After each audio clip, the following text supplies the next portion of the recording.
Micro-ondes, c'est pour vous, c'est maintenant. Si j'étais vous, j'écouterais. On est de retour sur Micro-ondes avec une nouvelle chroniqueuse avec nous. Est-ce que tu peux te présenter, s'il te plaît? Salut, je m'appelle Enola. Enola, tu as quelque chose pour nous aujourd'hui? Une chronique sur les films d'horreur et mon rapport à l'horreur d'une manière générale. Je savais pas trop de quoi parler.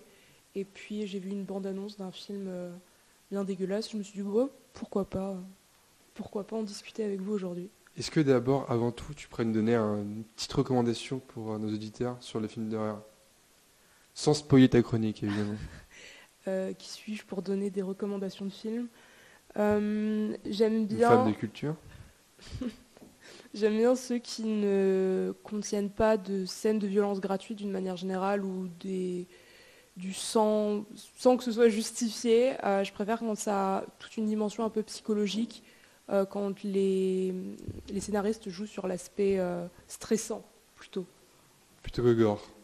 Voilà, c'est ça. Tout ce qui est tension plutôt que Ouais. Et dans ce cas-là, la musique joue un rôle bien... prédominant. C'est ça. C'est un petit peu toute la problématique des films d'horreur d'aujourd'hui. C'est l'abus de ce qu'on appelle des jump scares. C'est-à-dire c'est des moments qui sont un petit peu gratuits, qui n'ont pas de sens, mais qui vont un peu effrayer le spectateur. Est-ce que justement tu as un exemple de film comme ça où tu t'es dit pourquoi ils font ça, genre c'est dégueu, mais c'est gratuit, quoi, il n'y a pas de sens?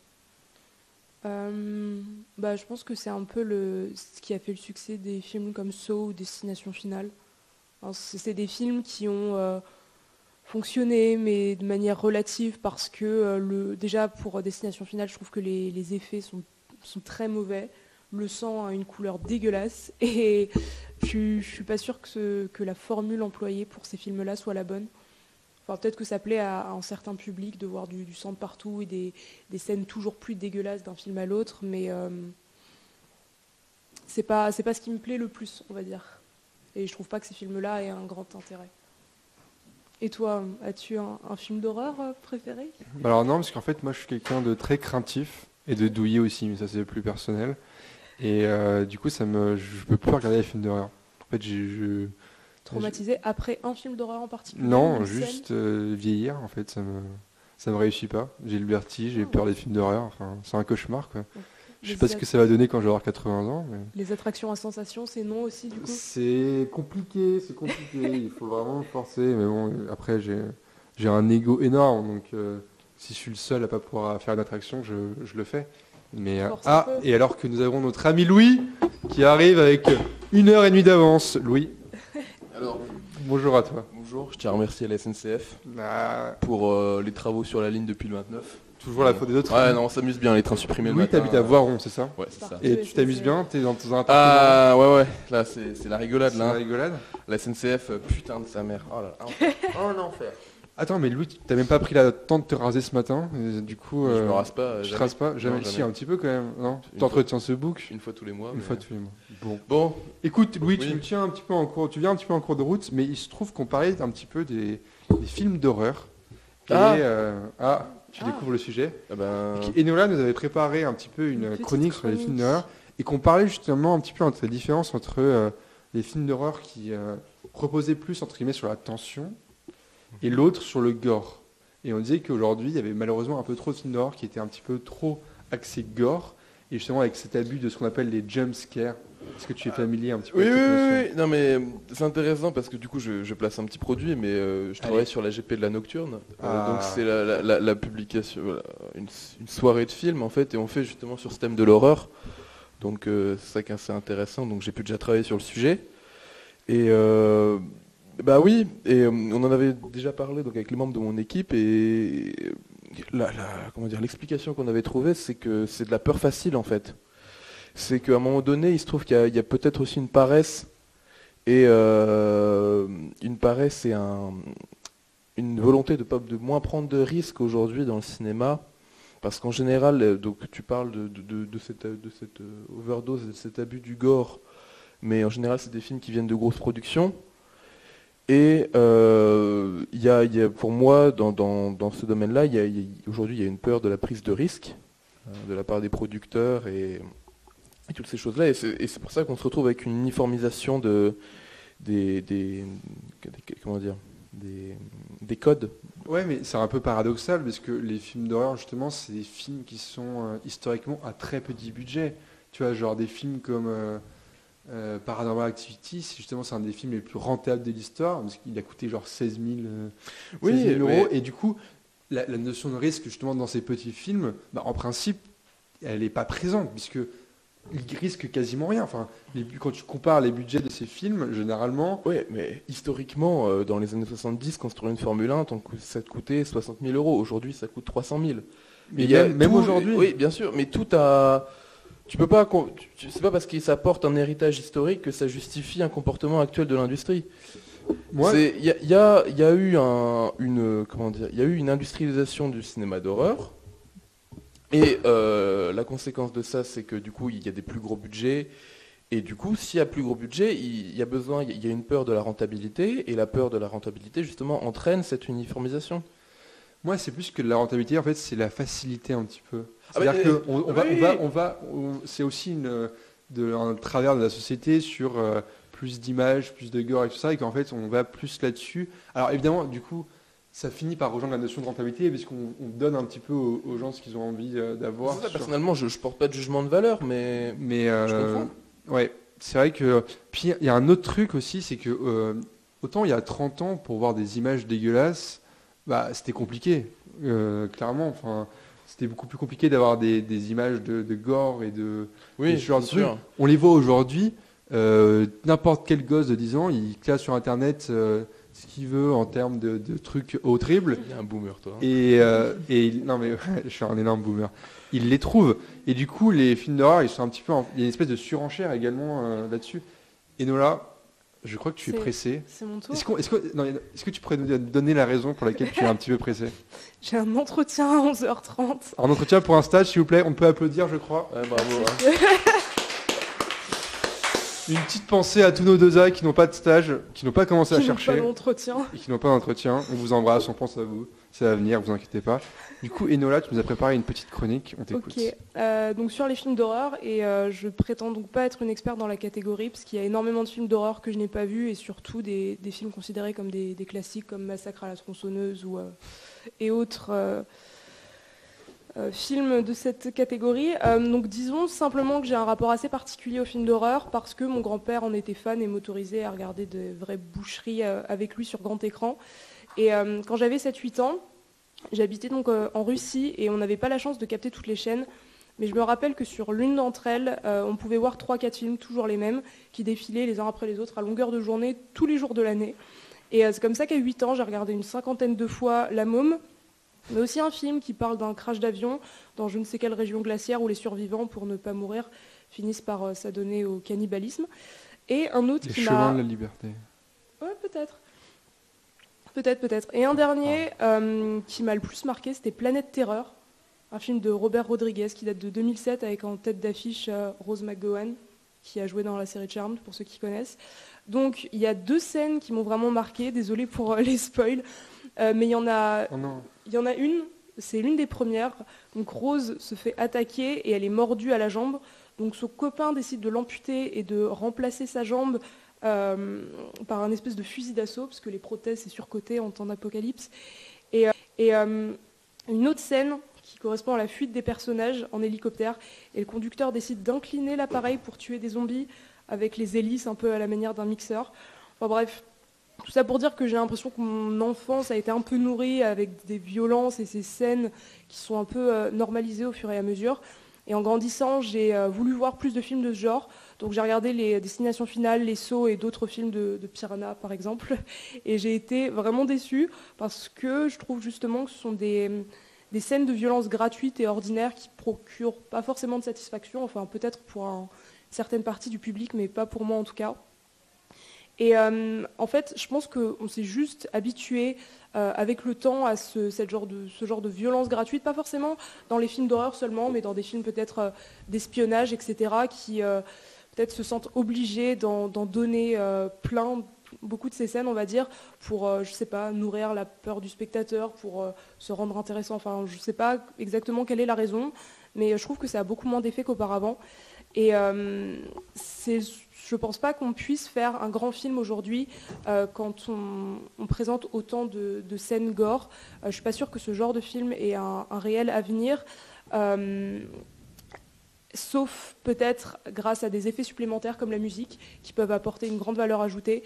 Mais finalement, en fait, ce que je voudrais quand même nuancer, c'est qu'il y a des films d'horreur peut-être d'un nouveau genre qui sont apparus au fur et à mesure, des films qui explorent la frontière entre l'horreur peut-être et le psychologique.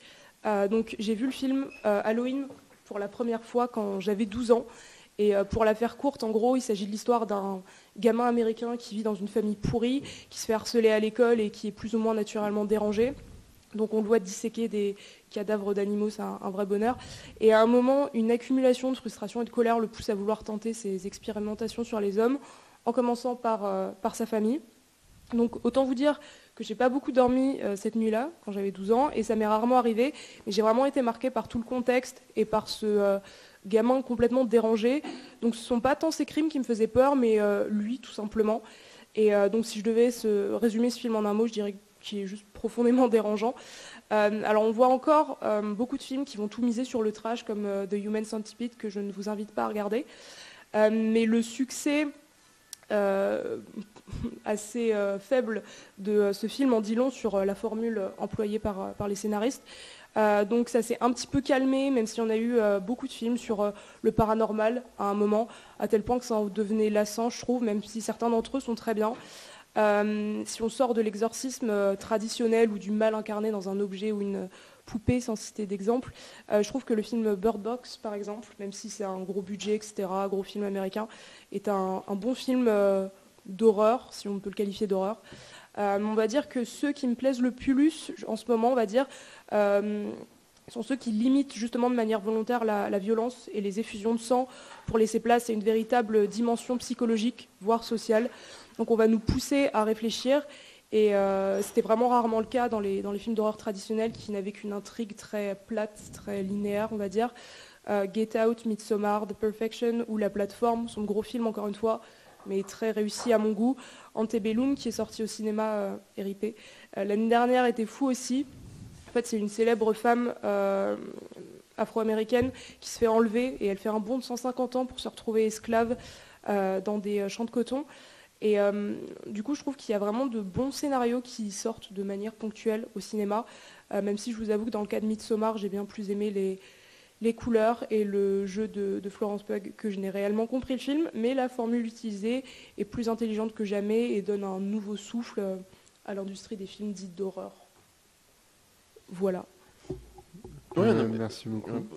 Pendant que tu rédigeais ta chronique, ça m'a fait penser à quelque chose de logique en fait. C'est le Big Hollywood, en gros, ce qui est facile à comprendre, c'est que c'est pas une industrie qui mène, ça a toujours été et ça le sera toujours, c'est une industrie qui suit.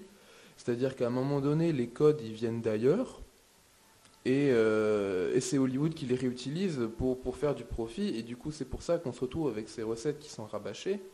Mais c'est un éternel recommencement, parce que des nouveaux codes, des nouvelles techniques et des nouvelles manières dans ce cadre-là de montrer la peur, ça se renouvelle, et comme tu l'as montré, il y a encore des gens qui y réfléchissent et qui arrivent à développer des nouvelles techniques, mais ça c'est des codes qui se retrouvent très, très rapidement justement réutilisés dans des films à d'autres échelles de production. Et c'est pour ça qu'on se retrouve parfois avec des grandes trends en fait, de films qui se ressemblent un petit peu. C'est parce qu'il y a des nouveaux codes qui ont été introduits et du coup qui ont été profitabilisés en fait, complètement. Mais ça, c'est pas réservé à l'horreur en fait, et c'est quelque chose de complètement normal.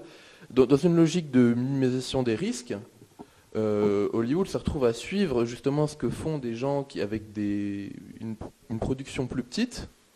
Et justement à couper les risques et juste à chercher le profit derrière, quoi. Mais c'est pas forcément une mauvaise chose, faut pas...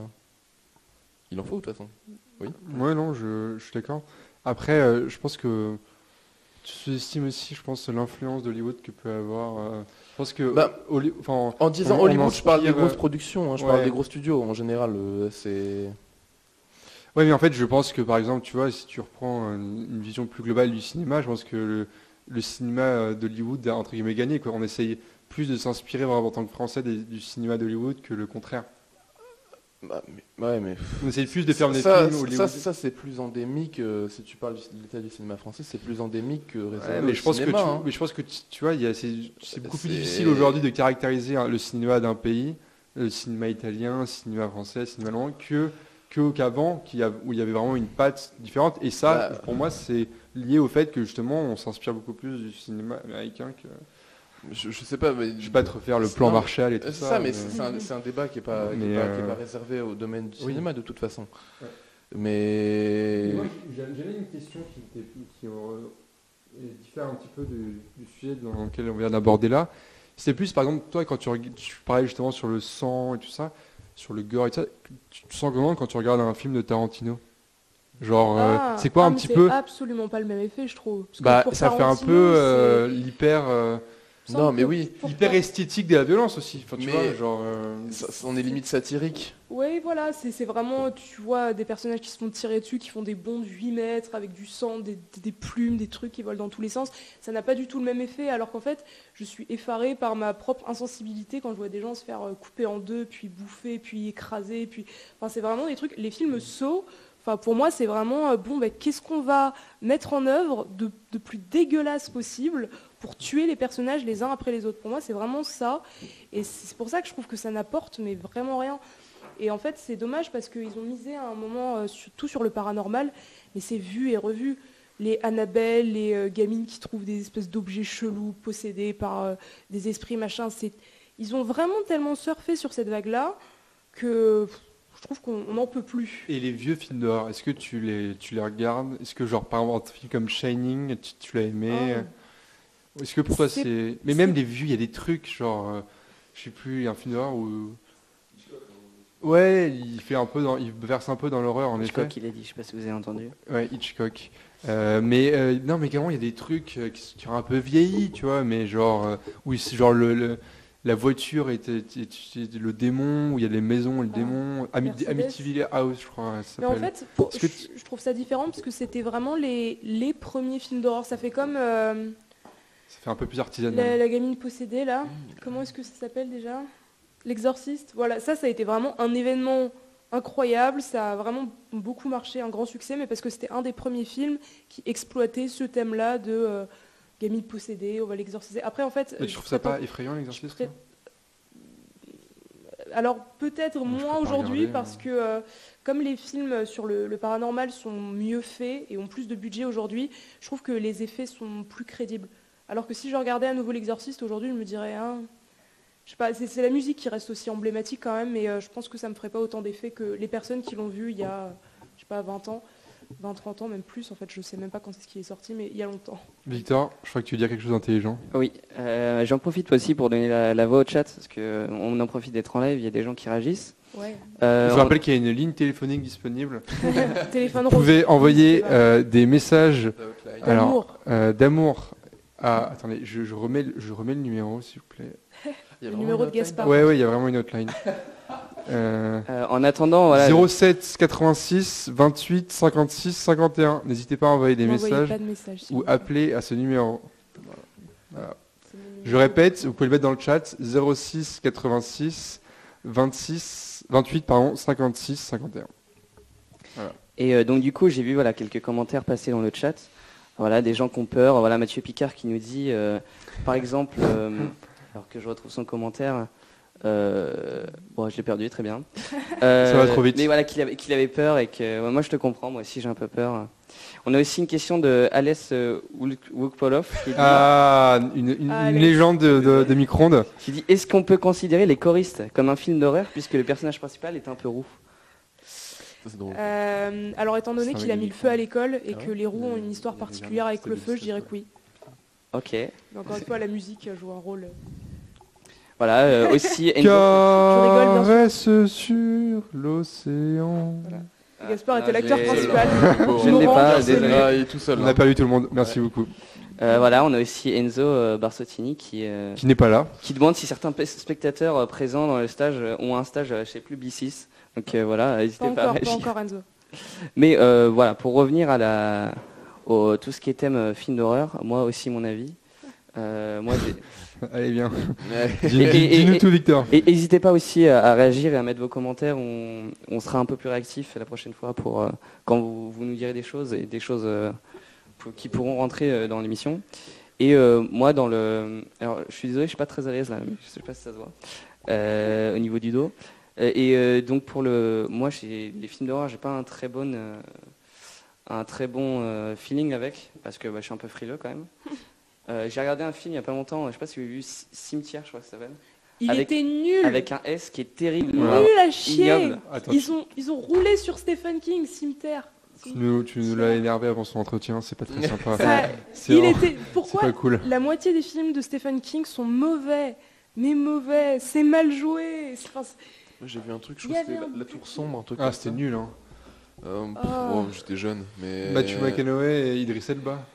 Ouais, c'est ça, oui, c'est ça, avec les espèces de flingues, Quand de mecs t'étais jeune, flingueurs, là. c'était il y a 3-4 ans, non Ouais, j'étais jeune il y a 3-4 ans, moi. Non. Il y avait déjà la même barbe, le même bouc. Exactement.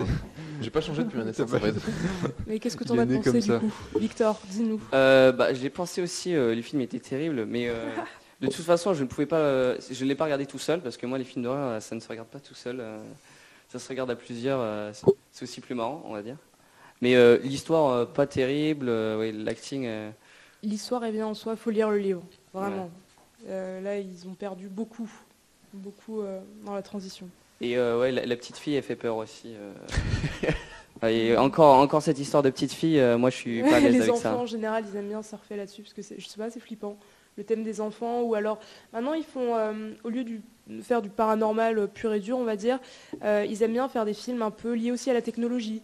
Des trucs qui font flipper, parce que ça fait flipper un bon nombre de personnes, fait que, les nouvelles technologies, l'indépendance, tout ça, l'informatique, qui font pas mal de films un peu à la Black Mirror, Paranormal Activity, un peu entre les deux.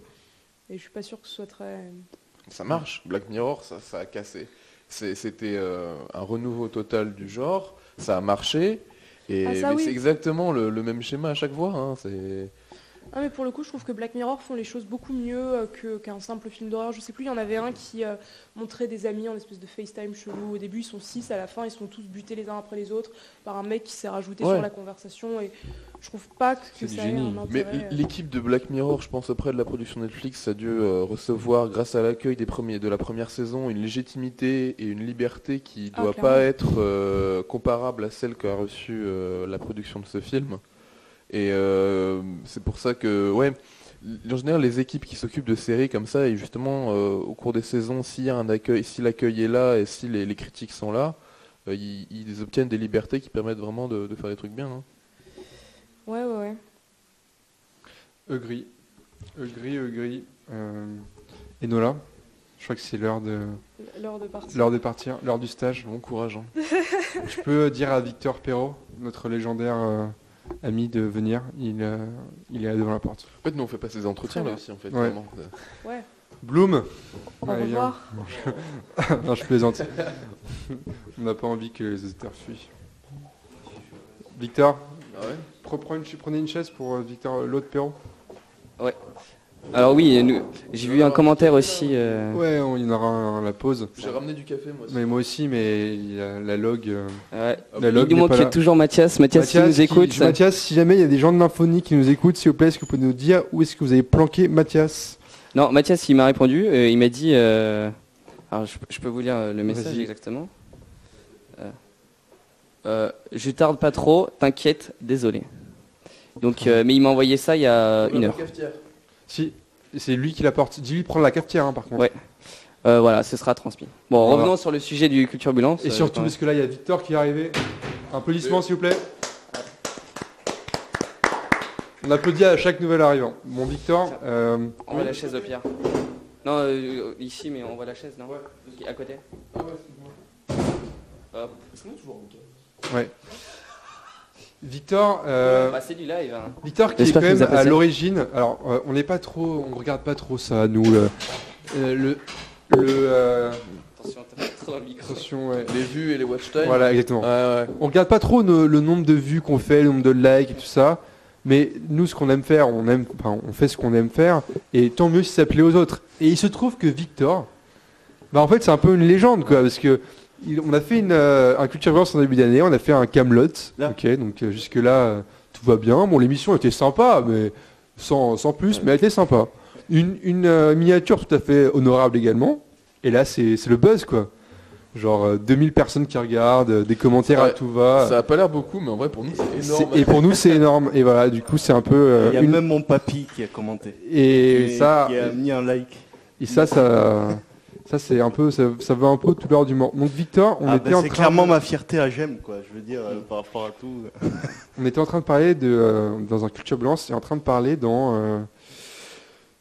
des films d'horreur. Ouais. Est-ce que tu veux changer de sujet totalement c'est pas trop ma cam, mais alors... je profite juste avant ça tombe à plat, alors. On nous dit, Soren nous dit que Mathias arrive. Ouais, bah. Donc, vous le verrez en live quand Soren, il arrivera. qui sera quand même un des artistes principaux de ce soir. Du live, minuit, 2h. J'espère que vous serez toujours là et qu'il ne sera pas viré par les flics. Ils vont faire un truc bizarre. Hein. Ils vont faire un truc bizarre, mais ça va être incroyable. Nymphonie Record. Et avec l'attrape-rêve de Babylone, voilà, qui sera ramené par Mathias aussi, vous allez être servi. Ça va être... La soirée s'annonce chaude. Ça va être gigantesque. Du coup, Victor, tu veux embrayer sur un autre sujet ou tu veux parler un petit peu alors, je vais te dire, le dernier film d'horreur que j'ai vu, c'était il y a peut-être pas l'été dernier, l'été d'avant. T'avais quoi, t'avais 24, 25 ans? Quand j'avais 23 ans. ouais. Victor, 1994, je le rappelle. 16. Oh, quel salaud. Bientôt marié avec des gosses. Le seul daron du GEM. Ça fait 10 ans qu'il a un chat, enfin c'est un délire quoi. C'est 1987 1994. 94 Mais non. Non mais fais voir ta carte d'identité. Si tu veux. Non, allez. Non. En plus je fais jeune donc c'est avantage. Non mais avec sa barbe de daron. Bon, tout le monde s'en fout de... Non, désolé. On va le dernier sur mon âge, ça se fait pas trop quoi. Non. Alors c'était il y a donc 2 ans et c'était Midsommar. Oh. Voilà, merci pour cette réaction. Moi j'ai pas pu. Je l'ai vu, je m'attendais honnêtement à un film d'horreur un peu fun, un peu à la Scream, un peu... Parce que, on a un 5e chroniqueur qui arrive et la puis professionnalisation de... on est en live, on est bien en live. N'hésitez pas à réagir. C'est quoi ce bordel là? Ouais non mais attendez, c'est Radio France ou c'est... Que fait la log? Que fait le community manager? Non mais bravo, félicitations. Les Zach. Putain, mais, on rappelle que Victor a été élu président de la Zona. Hein, bravo, ouais. Il faut remettre tout ça sur les rails. On va le rappeler toutes les heures sur ce live comme ça. Ça. Quelle bande du beau Luron quand même. Et Arthur Bloom a été élu au Trophée des valeurs. Je crois qu'on peut le féliciter. Waouh, c'est vrai? Là, il y a de la fame quand même. Bravo. Bravo à toi, Arthur, pour cette promotion. Du coup, est-ce que tu veux embrayer sur un autre sujet qui te tient à cœur? C'était Midsommar, il était horrible ce film. Tu l'as vu pas toi, Midsommar? Moi, j'ai aucun film d'horreur. Hein, tu sais, j'en parle, mais j'ai jamais rien vu. C'est un peu le principe des micros. Sinon, je peux le tenir. Parler des choses dont tu... Après, on peut parler... Si ça fait des vues, on peut reparler de Camelot. Moi, ça me dérange pas, mais... Non, par contre, il a dit qu'il sortit en juillet. Le 21 juillet, as no as la Saint-Victor. C'est un signe. Le premier gros bide, le malaise. Allez. Est-ce qu'on ferait pas un point actu parce que l'heure est grave quand même. Hein. L'heure est grave. Si on va parler un petit peu des annonces de Macron hier. Ouais. Non. Allez hop. Alors déjà, on répète, mais merci Manu de nous avoir laissé 2 jours de délai. Déjà, ça c'est cool. Merci Manu. Arrête d'applaudir à tout va, putain. Il y a de l'ambulance sur le plateau. Je cherche un stage à l'Elysée. Macron, s'il te plaît. Tu seras caissier là-bas. Non mais ça me dérange pas. En soi, pour tous ceux qui ont des potes à Schema, l'EDEC ou à Rouen, moi, ils m'ont dit que de toute façon, les dernières semaines de confinement n'avaient rien changé. Mais juste là, ce qui est chiant, c'est que pour éviter les rassemblements, Castex a interdit la consommation d'alcool sur la voie publique et l'accès à certains lieux. Et entre parenthèses, c'était mis quai, berge, Donc nous, clairement, à Grenoble... Prenez de la bière sans alcool, Ouais. c'est pas grave. Ah ouais, le gros troll. Et ouais, achetez de la bud sans alcool, les gars. Tourtel Twist. Ah non mais vous rigolez, mais moi j'ai découvert la Tourtel Twist il y a pas si longtemps et c'est vraiment pas mauvais. Toi, hein. tu bois de la Skol. Bah ouais mais bon... oui, mais, c'est- Gaspard, t'es pas légitime dans Mais ce non, débat. tu Pour bois de ceux qui ne l'alcool. connaissent pas, qu'est-ce que c'est de la c'est quoi C'est une espèce de... C'est une bière au citron, mais Ouais, sans c'est même pas de alcool. la bière. C'est une espèce de Ouais. boisson, mais c'est sans alcool. Et ça Ok. rappelle un peu la bière. Ok. Et c'est pas mauvais en vrai. Non mais du coup, That's my boy. la grande problématique, c'est qu'est-ce qui va arriver au StarCraft? Alors, en live, là, je propose, on ouvre tous une cagnotte, Lydia, pour le StarCraft, on met tous 1 euro, on est Non plus mais plus parce, de 1500 par promo. parce Ce que qui va arriver au Blizzard, ce qui va arriver au Moula... ouais. Enfin, les moulas, il y a quelque chose qui arrive, mais on vous tient. Et bon là, ça se fait quand même. Non, En tout cas, on aura un débat Je ne ce peux pas en soir, dire plus. donc on pourra en Oui, parler. Et on en reparlera ce soir à 23h. Énorme bordel. Mais restez connectés sur AdmiGem, ça arrive. On a hâte en tout cas de les avoir. Non mais plus sérieusement, c'est quand même une situation, enfin, on va rentrer dans les lieux communs. Allez, allez c'est parti. Les lieux communs. Mais putain, on se dit là, ça fait plus d'un an quoi. Genre, Non, mais c'est Non, horrible. non, mais c'est horrible, c'est un- c'est horrible. enfin, je comprends pas ce qui se passe quoi. On vit dans la matrice quoi. Moi, ce qui m'a énervé, c'est Macron sur la télévision grecque il n'y a pas longtemps. Elle a dit à propos de la vaccination, je pensais pas que ça aurait été allé si vite. Parce que là, ils voient que les Américains ils vont être vaccinés à 90%. Ah mais les Américains mi-avril. ils l'ont joué perso aussi. Ouais, mais ils ont mais raison. Le, mais le Royaume-Uni qui le Royaume-Uni pour le coup ils ont géré en ils sont termes à de... des années-lumière de nous. Mais, Putain En fait, de merde.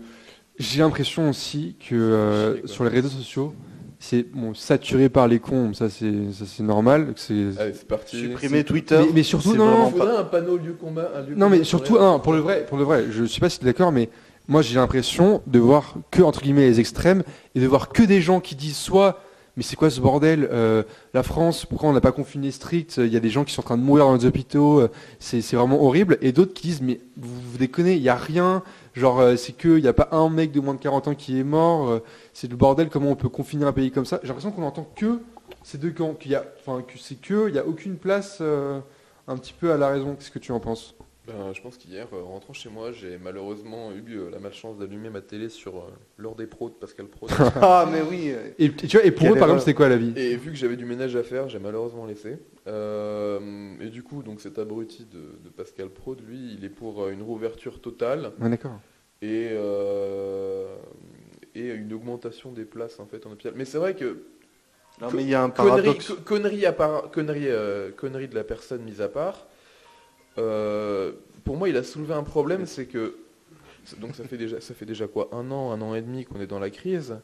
Ouais, Et plus d'un an. il n'y a pas eu de formation intensive de nouveaux personnels. Enfin, le corps médical, qui était déjà un corps qui était sur les rotules avant tout ça, c'est pas un corps qui s'est densifié. Il n'y a pas eu de formation en urgence. Et on est toujours avec les mêmes personnes qui, depuis un an, se prennent de la merde dans la gueule et qui endurent et qui endurent et qui endurent. Et c'est vrai que il n'y a pas eu de développement d'infrastructures, il n'y a pas eu de Il y a développement de nouveaux lits personnel. d'hôpitaux, non? Il y a eu 1000 nouveaux lits quand même. Ouais, mais, enfin, Ouais, tu mais parles, bon, si tu fais des hôpitaux vides, ça sert à rien, quoi. mais là, il y a une saturation. Même s'il y a une construction, c'est du personnel qui manque et des lits. Merde, Et- ça filme plus? Victor, tu peux... Moi je vois toujours. Ok. Je n'avais pas. Désolé. Et ouais, Tu peux orienter mieux ton micro. Je pense aux auditeurs. Voilà. excuse-moi. Mais en fait, le micro, je mets, il se barre. à chaque fois. Bref. Ah non, peut-être pas. Bref, et du coup, après, Là, ils c'est ont bon. gueulé pendant une demi-heure et du coup, c'était incompréhensible. Et du coup, je me suis arrêté là. Ah, mais je sais Mais- pas comment tu fais pour regarder ça, hein, de toute manière.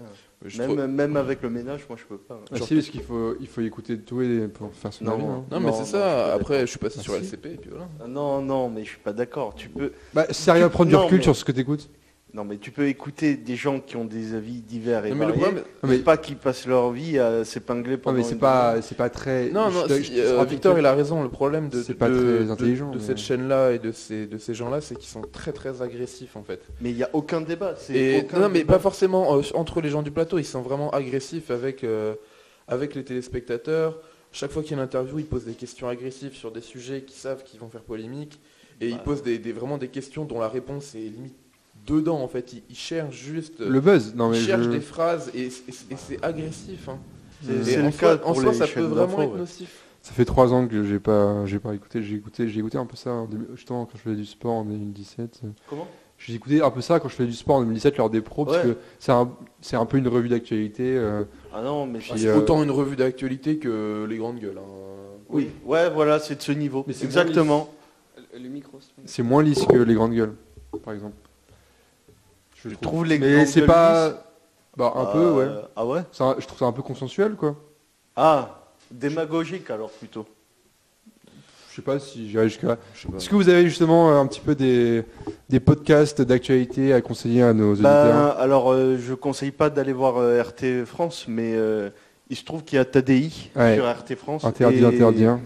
Bon ben, n'allez pas sur RT France, mais essayez d'écouter TDI parce que c'est quand même quelqu'un qui cherche un bon débat, même avec des invités assez. Je sais qu'il a eu quand même une émission où il avait eu Soral, où il avait eu Dieudonné, enfin des mecs ininvitables. C'était il y a longtemps. Quand même. Oui, c'était il y a longtemps, mais il a quand même un sens du débat. Il sait modérer un débat. Il sait faire un débat plutôt pas consensuel, mais plutôt Équilibré. tranquille. Ouais, voilà. C'est- équilibré, en fait, c'est la chose la plus importante. C'est Ouais. dans ce sens où moi, par exemple, je fais partie des gens qui disent ça me dérange pas que quelqu'un comme genre Éric Zemmour débatte. Ouais. Ce qui me dérange, c'est quand tu mets Éric Zemmour, qui est quand même, quoi qu'on dise du personnage, un monstre de travail, face à une chroniqueuse lambda et que le niveau C'est sûr. est pas équilibré. Mais c'est Tu lui mets souvent un le mec problème. tu lui mets un mec de gauche, tu lui mets bien dans ses bottes et tout ça. Tu lui mets Onfray, même si il se ressemble sur beaucoup de sujets, mais tu lui mets quelqu'un comme dans un d'accord actuel, genre ça, là tu vois, il y a un truc, il y a de la confrontation, il se fait rentrer dedans. Bah, souvent, Mais tu lui mets Michel Onfray, ils vont se faire des câlins à la fin. un peu, mais non, bon. on parle pas à Matt Donfray, on va présenter. Ah, c'est parti. Oh là là. Non, le non, pire, non. Onfray. Quelle Ah. fin de carrière de décadence, c'est Ouais. incroyable. Ah, vraiment. écoutez. Écoutez, on va pas rentrer dans ces détails. Moi, je conseille juste la chaîne Thinkerview. Ouais, alors, ouais. Ça tend vers le. Ouais, il penche vers le complotisme. Mais c'est je suis pareil. d'accord, mais Oh là là là là. il te donne une autre, pas sur leur vidéo, sur leur Ah, si. Twitter. Mais- Sur les vidéos où ils interviewent des gens là. Moi, je suis pas d'accord. Je trouve que ça donne aussi une. Je te parlais justement de ces Vision. journalistes qui mettent la réponse dans la question. Ouais. Thinkerview, il est. Ah oui, il est biaisé. Oui, Ah mais ouais, à après, fond, hein. après, les invités comprennent très bien où il veut en Ouais. venir, l'intervieweur. Ouais, Donc, mais, et à chaque fois, il le bride un peu, mais. non, mais moi, je pense que c'est une question vraiment de. Je pense que c'est, comme disait Gaspard, un problème d'invité, quoi. Parce que c'est vrai que sans défendre Zemmour, il n'y a personne pour vraiment débattre avec lui. Personne, il est trop. Même s'il a, souvent il a tort, même pour quand il parle de l'histoire de Vichy. Des fois, moi, ça me fait lever les cheveux sur la tête. Mais enfin bon, il n'y a personne pour le contredire parce qu'on n'invite pas l'historien spécialiste de Vichy qui pourrait lui dire. Et vous qui dites n'importe utilise quoi. aussi des outils démagogiques. Ouais, ouais, enfin, tu bien vois, sûr. genre, c'est aussi difficile de débattre contre lui. Tu vois, Bien genre, sûr, bah oui. Le oui, mec oui, qui non. te balance des énormités, enfin, avec un tel aplomb parfois que. Bah, c'est sûr que c'est encouragé par la chaîne en plus. Je veux dire, non, mais tu Bad m'étonnes, Buzz, il y a du monde qui regarde. Bad Buzz tu vois. égale Buzz quand même, donc. Mais on n'est pas les seuls à avoir ça. Hein. Je sais pas si vous connaissez Tucker Carlson aux États-Unis, mais c'est pareil. Oui. hein, Et Ben Shapiro. Oui, Ben Mais Shapiro, c'est- ouais. Ah, tu regardes même. Mais encore, toute la eux, Fox.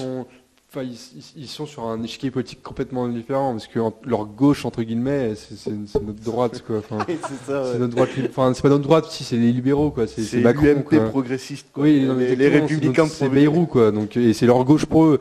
Les mecs qui se font qualifier, Bernie Sanders se fait qualifier de communiste. Bernie Sanders, il serait centre-gauche en France quoi, Ouais, c'est avec ce ça. qu'il propose. Ah, ouais, c'est Donc vrai. l'échiquier politique, c'est un autre délire quoi. Ouais. Écoutez, je crois qu'on va faire une petite pause et on va enchaîner sur la prochaine émission Question pour un champion. Merci beaucoup à tous ceux qui étaient présents pour ce petit culture violence et ce petit débat politique. On espère vous avoir donné quelques pistes pour vos Votez différents moins con. podcasts. Votez moins con, exactement. Il y aura le débat présidentiel cet après-midi avec Gément Débat qui sera fort intéressant. Petite pause et on revient tout de suite pour Question pour un champion. À très vite.